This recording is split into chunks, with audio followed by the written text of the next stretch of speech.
Shalom. Shalom. Oke, biar saya kelihatan adiktor aja jadi pakai ini ya. Waduh, saya sempat berpikir begini, mau cerita sedikit ya. Tidak ada planning sebenarnya untuk Toraja. Ya, saya itu planningnya adalah hanya di Sulawesi Utara. Tiba-tiba saudara kami, teman kami, Ibu Lena, WA, bisa nggak pelayanan Natal? Saya nggak langsung jawab, karena saya doa dulu, terus saya tanya istri dulu, boleh nggak saya ke Makassar seperti itu kan. Saya berdoa, 2 hari kemudian saya kasih jawaban, dan teman-teman juga di sana minta tanggal 17 untuk pelayanan di gereja ini. Akhirnya karena saya udah ambil keputusan gerejanya Ibu Lena, jadi akhirnya ya Tuhan pasti punya tujuan yang luar biasa. Terus biasa saya itu orangnya kan memang adventure ya, jadi kalau pelayanan pasti sambil main. Jadi nggak hanya pelayanan doang, tapi pasti aku harus survei di mana lokasi yang saya harus tuju gitu kan. Nah, saya bilang, Len, aku mau ke Toraja ya, sebenarnya itu. Jadi antar ke Toraja, kemana? Yuk ke tempatnya. Pernah Ibu Mayfi kalau nggak salah komen di Facebook, Pastiarjo katanya, aku ingat ya waktu itu. Tapi saya nggak kepikiran bahwa saya akan ke sini ya kan, karena saya pikir Toraja bayangan saya pokoknya aduh turun lembah apa gitu kan. Jadi pikiran saya gitu kan, turun lembah, gunung apa gitu kan kalau cerita-cerita dulu gitu kan. Tapi sekarang luar biasa. Mungkin itu 40 tahun yang lalu kali ya, atau 30 tahun yang lalu. Tapi saya salut banget sama teman saya, yaitu Pak Romi dan Ibu Mayfi. Sampai hari ini tetap setia, bahkan tadi saya menyaksikan bahwa gereja yang begitu luar biasa. Tahu sendiri kan, pelayanan di GGP itu gak digaji gitu kan. Jadi selalu bilang upahmu besar di surga, ya kan. Pokoknya only fight, hanya oleh karena iman ya. Kalau misalkan seperti gereja-gereja yang mungkin sudah established, yang punya sinode yang memang benar-benar itu dikeluarkan ada gaji, ada apa, enak gitu ya. Karena tunjangan anak-anak ditunjang, sekolahnya, kesehatannya, gajinya wah bisa berapa kali lipat. Tapi kalau gereja Gerakan Pentakosta selalu upahnya besar di surga dan only fight. Jadi kalau mau mati-mati, hidup-hidup ya. Nah, jadi orang yang bisa bertahan sampai hari ini dalam pelayanan gereja Gerakan Pentakosta, saya acungkan jempol. Kenapa? Karena beneran dari nol benar-benar merintis ya sampai menjadi besar. Itu semua karena kemurahan Tuhan, bukan kuat dan gagahnya, tapi oleh karena kemurahan Tuhan. Saya bersyukur bertemu dengan Pak Romi dan Ibu Mayfi, tetap bersuka cita, hidup dalam kemurahan Tuhan, kelimpahan. Bahkan anaknya udah selesai ya, only one anaknya, tapi ada satu lagi katanya. Saya juga punya anak cuma satu ya, punya anak panti asuhan 33 ya. 33 itu anak-anak saya, dan udah beberapa yang lulus, udah ada yang jadi pendeta, udah yang kembali ke daerah masing-masing ya. Udah berapa generasi, udah 4 generasi ya. Untuk saya bersyukur dan saya berdoa sama Tuhan. Saya bilang, waduh, saya katanya di Ibu Mayfi itu ada negeri di atas awan, Pak. Saya hujan gede kemarin ya. Saya berdoa, Tuhan, saya mau lihat negeri di atas awan di tempat ini. Tolong berikan cuaca yang bagus, yang cerah, supaya saya bisa melihatnya. Nah, saudaraku, saya bilang, wah, besok pasti cerah, bersih, karena malam ini udah hujan, bilang gitu kan, tadi malam hujan. Nah, betul, saya waktu tadi pagi ke sana, waduh, bagus banget gitu kan. Dan di Sukabumi ada di negeri atas awan, cuma nggak mungkin jauh lebih bagus di sini ya. Saya melihatnya dan saya bisa lihat yang tadinya aku pikir seperti dongeng ya kan, kuburan di gua-gua, tengkoraknya pada muncul gitu kan. Aku pikir dongeng, ternyata real ya. Jadi ada tadi teman-teman pada nggak berani, saya masuk ke gua ya, wah saya bikin konten di situ, dan saya memang suka petualangan, jadi nggak takut sedikit pun ya. Untuk jalan kaki pun mau berapa kilo, kalau asal kita teman-teman sanggup kita jalanin ya. Pernah saya jalan ke suku pedalaman, yaitu di daerah Jawa Barat, yaitu suku Baduy Dalam. Itu perjalanannya ditempuh jalan kaki 5 jam ya. 5 jam. Oh, jalannya itu terjun ke sana, terjun ke sini, lompat sana, lompat sini gitu loh. Bukan jalan yang lurus trek-trek kayak di sini enak ya. Ya di sana 5 jam perjalanan ya. dari 4 sore berangkat, jam 9 baru tiba, ya. Di sana tidak boleh ada HP, ya kan? Nggak boleh ada listrik, terus nggak boleh makan, nggak boleh bawa dari luar, nggak boleh makan Indomie, pokoknya makannya yang ada di situ. Semua toilet nggak ada, ya kan, harus ke sungai. Jadi sungainya jauh. Jadi kalau mau kepengen buang air, saya tahan dulu nanti sampai pagi baru itu. Ya seperti itu. Kalau nggak hujan, kita nggak bisa buang air. Waduh, mau di mana buang airnya gitu. Akhirnya kita pagi-pagi bangun cepat-cepat, takut banyak orang kan. Jadi ke sungai. Jadi saya lihat satu tempat yang misalnya, makanya saya bilang sama Ibu Mayvi, ih tempat kamu mau bagus, katanya jalannya enak banget kan. Jadi nggak seperti yang saya bayangkan ya. Jadi luar biasa, saya bisa ada di tempat ini ya. Udah rindu banget saya dari dulu, pengen ke Toraja. Kan beberapa teman saya juga dari Toraja juga, ada Pak Yakub, terus ada teman main tenis saya Pak Saril tuh di Enrengkang juga, ada Pak Kalvin Lambe anggota dewan di sana juga, terus ada Pak Lantang juga dari Toraja. Ternyata Toraja itu luar biasa ya. Banyak anak-anak Tuhan di Toraja. Dan saya bersyukur hari ini, kan tadinya memang saya udah bilang, saya mau refreshing, bukan mau cari pelayanan ya. Sudah refreshing artinya gini kan, kadang-kadang kalau datang, waduh nanti harus pelayan dan lain sebagainya. Tapi ternyata tadi Ibu Lena, Mel kamu pelayanannya hari ini, dia kayak gembala aja yang nyuruh. Tadi harinya saya jalan, pokoknya oke sama Ibu Gembala, kita jalan terus, jangan sampai kami kembali jam 2 ya. Jam 2, puji Tuhan, hari ini saya bisa bersama-sama dengan saudara, ibadah bersama keluarga. Siapa tadi? Mama Vita. Mama Vita. Ya, Mama Vita luar biasa kesaksiannya ya. Kalau Mama Vita sampai hari dikasih kehidupan karena belum selesai tugasnya. Masih banyak ya, makanya masih banyak harus dikerjakan, makanya kita belum dipanggil ya. Saya bilang, makanya Alkitab berkata, orang yang dipanggil lebih dahulu dalam Tuhan itu berbahagia karena dia beristirahat dari jerih lelahnya. Dan Tuhan katakan tugasnya sudah selesai, sudah mencapai garis finish, ya kan? Makanya saudara-saudara yang terkasih dalam Tuhan, kita buka Alkitab kita di dalam Matius 6 ya. Matius 6 ayat 33 dan 34. Matius 6 ayat 33 dan 34. Ini mungkin ayat yang sangat fenomenal dan sangat terkenal ya, artinya orang-orang pada punya jadi ayat emas ini ya. Matius 6 ayat 33 sampai 34. Firman Tuhan berkata demikian. Tetapi carilah dahulu kerajaan Allah dan kebenarannya, maka semuanya itu akan ditambahkan kepadamu. Sebab itu janganlah kamu khawatir akan hari esok, karena hari besok mempunyai kesusahannya sendiri. Kesusahan sehari cukuplah untuk sehari. Haleluya. Berbahagialah orang yang membaca dan merenungkan firman Tuhan siang dan malam, dan terlebih berbahagia lagi adalah orang yang mau melakukan firman Tuhan siang dan malam. Kita lihat konteks sebelumnya bahwa bicara tentang kekhawatiran ya. Semua manusia pernah khawatir? Amin. Siapa yang nggak pernah khawatir di sini? Wah, semua pasti pernah khawatir ya.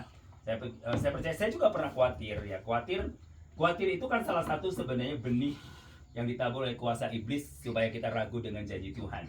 Nah, itu khawatir.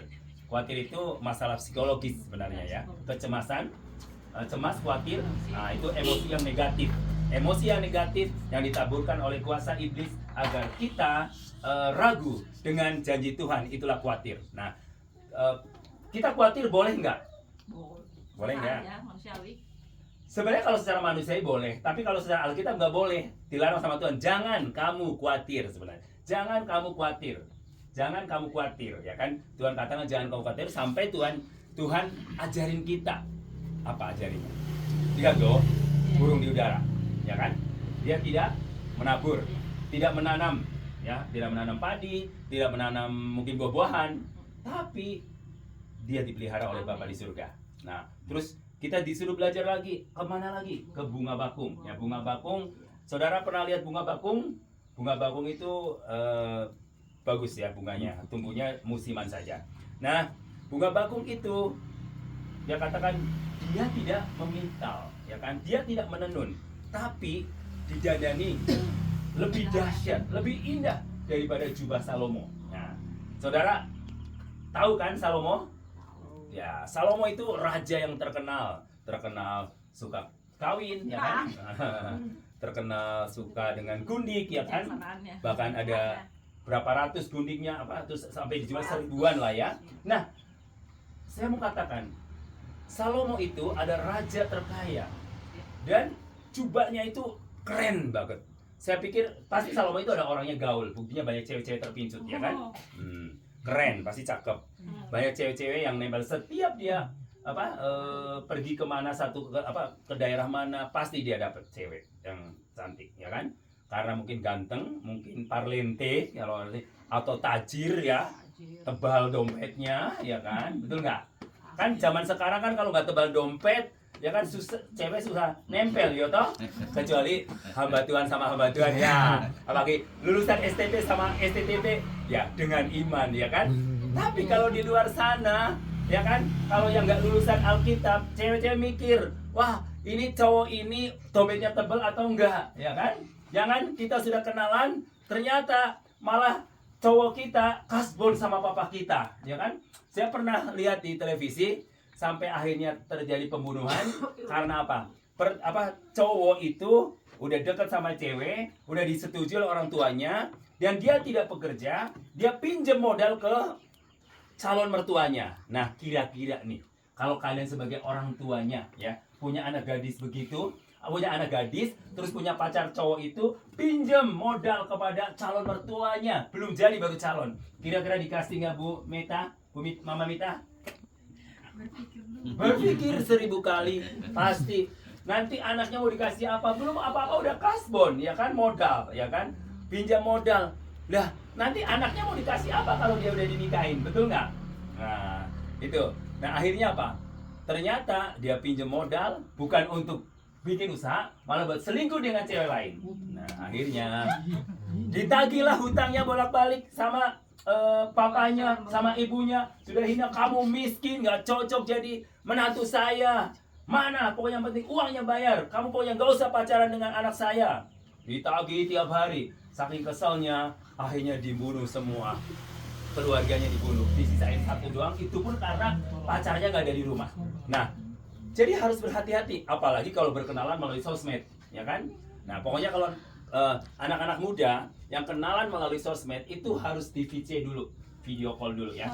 Kalau dia nggak mau video call, ya, kalau dia nggak mau video call berarti harus tanda tanya besar, ya kan? Bisa saja tampangnya keren, ya kan, kayak raja, kayak sultan Arab, ya, tapi ternyata preman dia, ya, ternyata pencuri, penipu. Sekarang banyak penipuan, bukan hanya penipuan uang, tapi penipuan pacar juga banyak, ya. Mengaku masih bujangan di statusnya, ternyata udah punya anak 4, ya.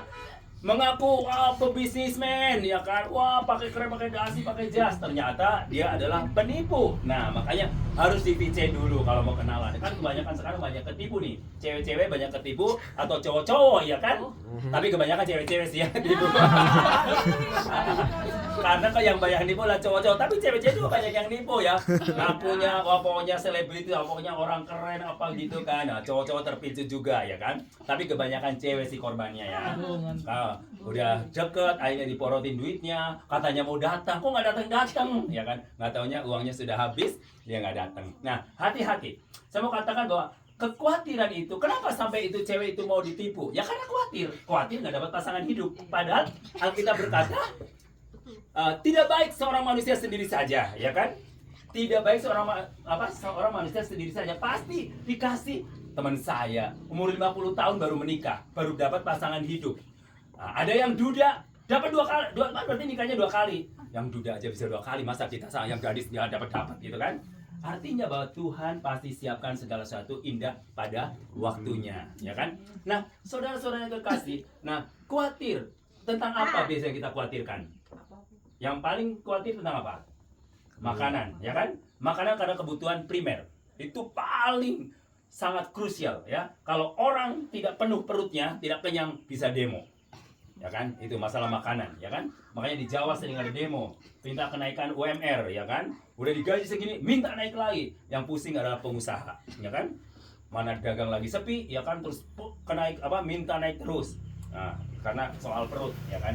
Nah, kedua soal apa? Pakaian. Pakaian kebutuhan primer juga, ya, pokok pakaian.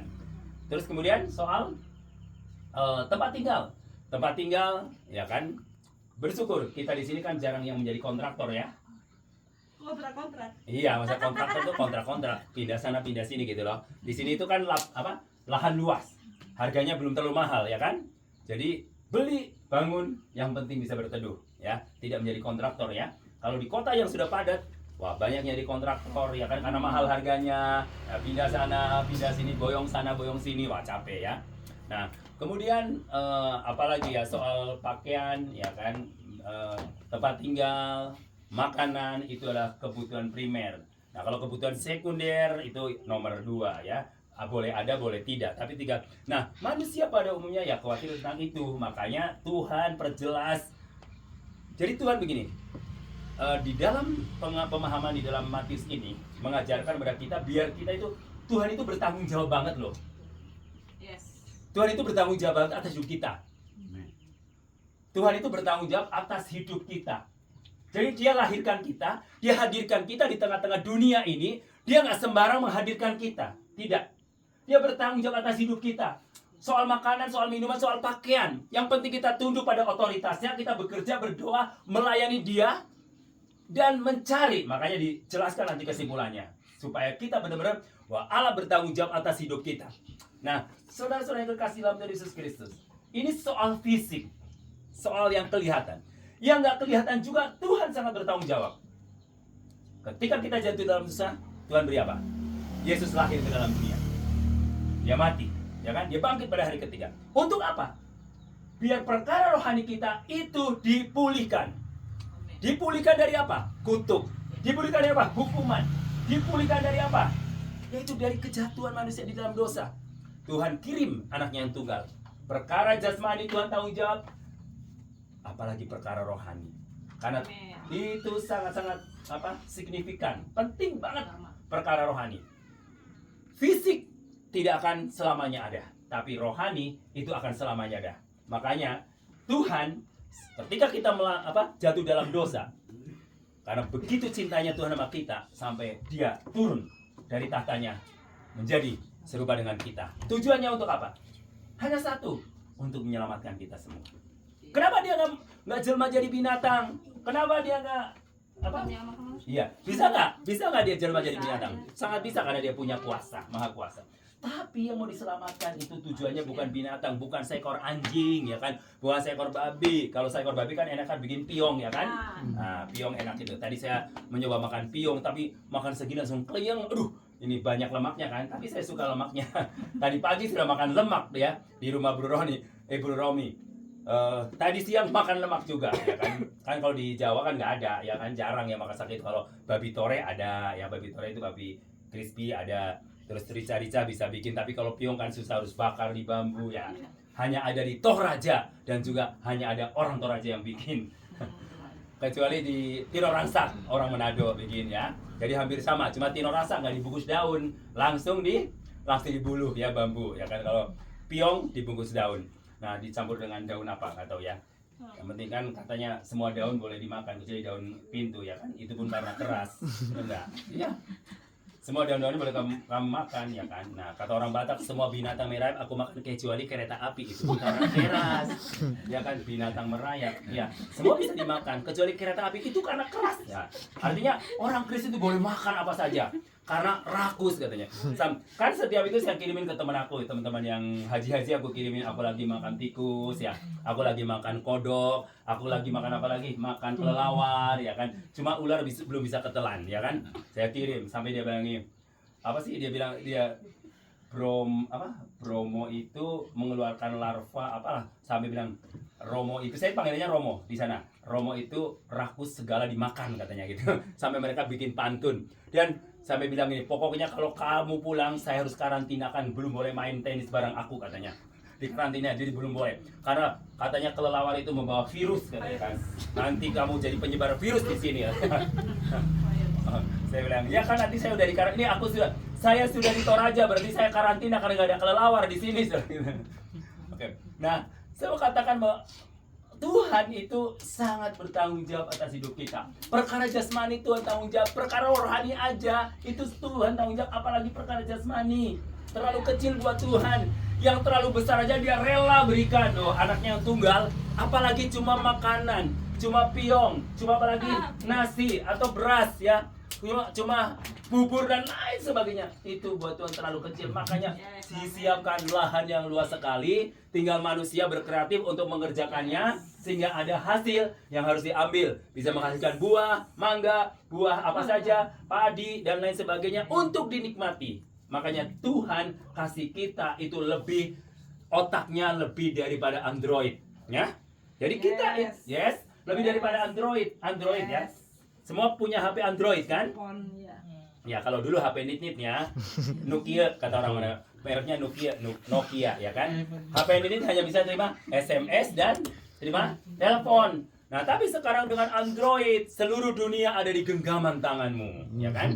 Tinggal kamu, mau kemana Amerika? Klik Amerika. Mau kemana Toraja? Klik tempat-tempat wisata, 10 tempat wisata Toraja. Wah semua udah kelihatan semua. Kalau dulu kan nggak bisa. Sekarang udah. Nah saya mau cerita begini. Android itu diciptakan oleh yang menciptakan Android supaya multifungsi, ya, bukan hanya untuk SMS atau terima telepon, tapi all in, ya, all in semuanya bisa ada di situ. Mau apa? Mau proses perbankan, mau proses apa, cari kerjaan, wah semuanya ada, termasuk cari jodoh. Ya kan? Ada di situ. Ada apa? Mau tahu nggak itunya yang apa? Link yang cari jodoh banyak di situ, ya kan? Ada Tinder ya. Ada Tinder. Siapa yang suka main Tinder nih? Loh, jangan. Tinder itu ada beberapa anak rohani aku dapat jodoh di Tinder loh. Dan saya udah berkati 2 yang dapat di Tinder. Nah, ternyata orangnya baik juga. Ya baik. Oh, nggak sembarangan di Tinder itu.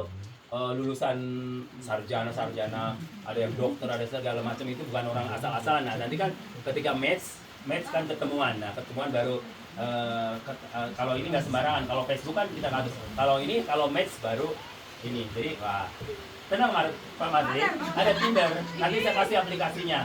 Vera ya tenang ya, ada. Siap. Siska tenang ada ya.